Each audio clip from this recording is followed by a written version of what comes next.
मंगळवार विशेष देवी स्तुती स्तोत्र।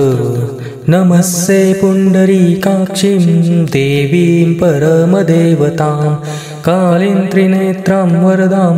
शाम्भवीं शाङ्करीं शिवां भक्तिप्रियां भक्तिरूपां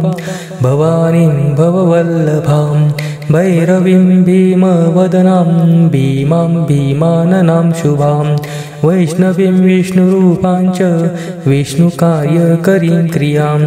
संहारकारिणीं सृष्टिकारिणीं स्थितिकारिणीं कपर्दिनी करालाक्षीं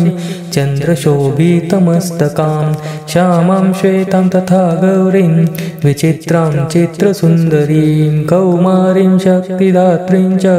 देवानां शक्तिरूपिणीं चतुर्भुजां च द्विभुजां षड्भुजाष्टभुजां तथा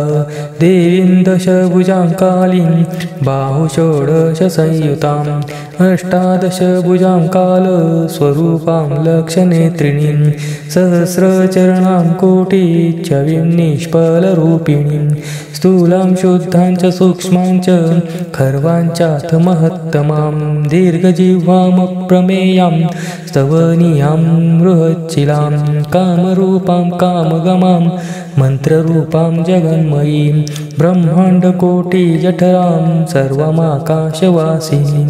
विन्ध्याद्रिनिलयां शैलतनया लोकपावनीं शिववृक्षस्थितां बिल्वलस्तां गिरिवासिनीं श्रीदुर्गां दुर्गतिहरां शान्तां शान्तजनप्रियां